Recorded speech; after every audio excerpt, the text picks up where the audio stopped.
What's up, my people? We are talking today about how to handle gaslighting employees. What do you do with these people? They make you feel crazy. They say they're going to do one thing, they don't do it, and then you're like, am I crazy? Or did they say they were going to do that thing and they didn't do it? They will drive you insane. And so today, I'm going to tell you exactly how to deal with them so they don't gaslight you anymore. Okay, you ready? Let's do it.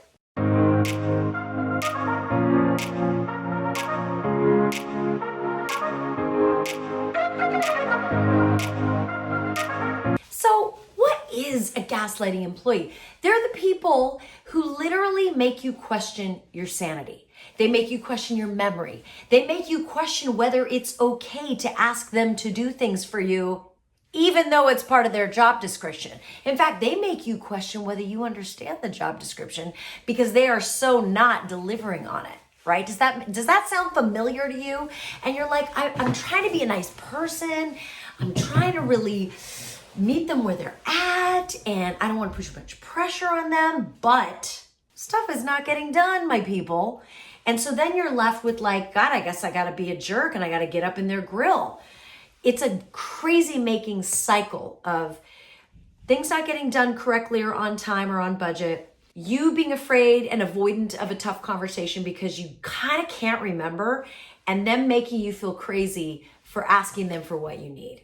That's the cycle. It's a tale as old as time. Here's the thing. Those of us who tend to already be conflict avoidant, right? Those of us who tend to just dread difficult conversations, which, listen, it's a lot of us. Unless you're a New Yorker or an Israeli or a German, those are all like very stereotypically direct cultures, direct business cultures. Unless you hail from one of those places, you may be conflict avoidant. You may dread tough conversations. You may hate the feeling like you have to confront someone about a job that was not well done. If that's you're really susceptible to being gaslighted by an employee. So what do you do about it, right? Well, first of all, you should really consider taking my No Enemy Conversation online course. It's literally 1 hour of your life. And in 1 hour, you're going to get all the skills you need to be able to have difficult conversations easily without even any drama, without even sweating it. Seriously, go to noenemy.bronwyncommunications.com. Check it out. It's worth every penny, I'm telling you. Because if you're conflict avoidant, like, what are you going to do? You're going to just live your whole life without knowing how to have these hard conversations, without having a plan? Anyway, we could spend all day on that. But here's what I want you to know. If you are someone who you don't love conflict, I'm going to give you one powerful technique. Actually, I'm going to give you two powerful techniques because I'm feeling generous. Here's what you want to do. Every time you meet with that employee, I want you to document what happens. And don't just document what happens, document who is doing what by when. There are apps for this. You could use Asana, you could use Notion, you could use Evernote, anything that shows who is agreeing to do what by when, right?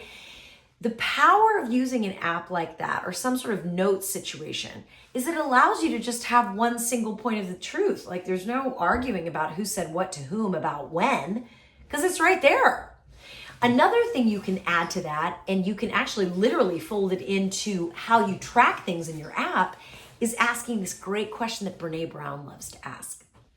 During a conversation with her employees or her coworkers, she will say, okay, what does done look like for this assignment? Don't you love that? What does done look like? Because for me, done may be A, B, C, D, and E. And for you, done may be A. And so you might mark it as check, done, but it's only A. And I'm like, where's B, C, D, E, F, G, and all the rest? And it's like, well, we never talked about those things because you assumed and I assumed, and now we're both idiots, right? So the power of some kind of documentation, whether it's an app, a Word document, an email that recaps this is what we discussed and these are the due dates. The power of that is that you leave with crystal clarity. You leave with crystal clarity. And here's the other cool thing about it.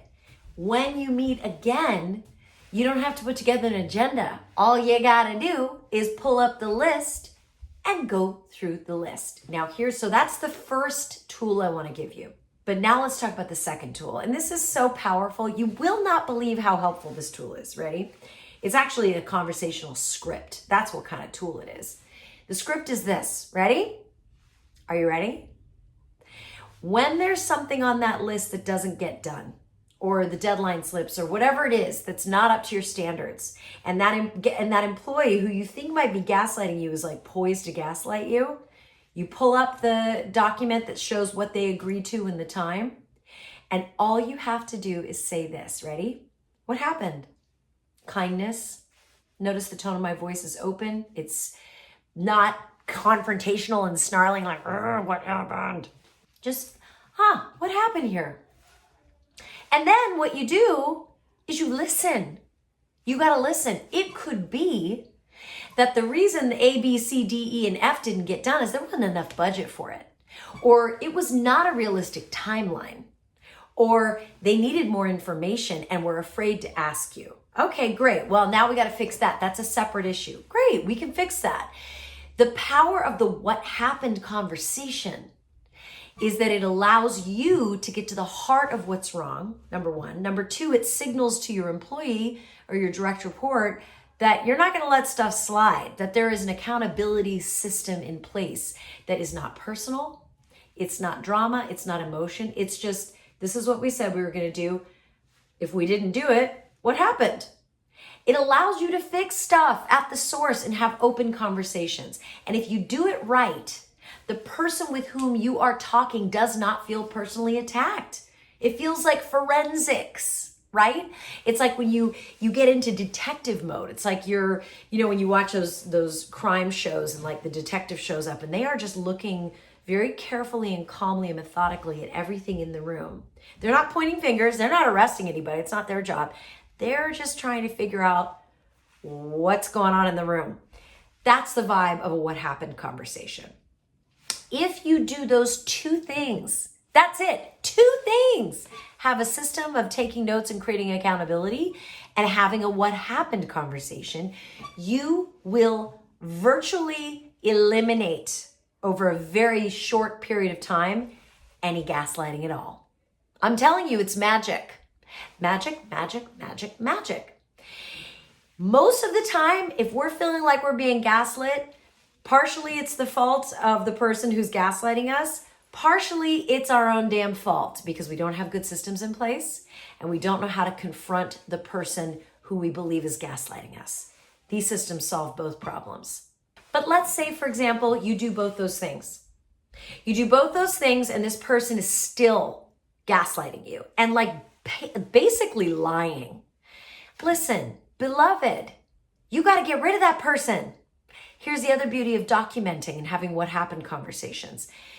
It is so much easier to let someone go if you can demonstrate consistent feedback and consistent inability to execute, right? That's when you can look the person in the eye and say, look, I think you're a great human being, that you got a lot to offer.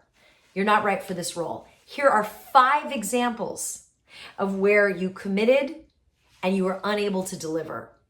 Look, this is nothing personal. I think you're a wonderful human being, but we need in this role somebody who can deliver and demonstrate consistent and positive progress. That's how you do it. Because here's the thing I want to leave you with. It is not your karma in life to be carrying a bunch of scrubs on your team who suck. You need excellence and you need to train your team to be excellent, right? Going along with gaslighting and avoiding confrontation because you don't want to be a jerk isn't doing anyone any favors. It's not doing you any favors, and it's actually training your employees to be crappy at what they do. Hold them to a high standard. Hold them to excellence. Be willing to listen to their objections or the things that they're dealing with. Be flexible and willing to meet them halfway, but do not let them run around on you. Get them on a plan. If they can't deliver the goods, you got to hire somebody different and let them go. But do it legally. If you have an HR function, make sure you got HR with you. If you run a business and you don't have an HR department because you're small, make sure you talk to a lawyer before you let anybody go. Okay, be smart, but don't put up with anybody's crap, right? That's all I'm saying, right? We have big hearts, but rock solid boundaries. Can I get an amen? All right, that's it for this week. Let me know if there's other things you wanted me to cover. If there's things you are wondering about, I love hearing from you. Drop me a comment, hit that subscribe button like right now so that you don't ever miss a moment. And I'll see you next time. Shine on, we need your light. Have a great week.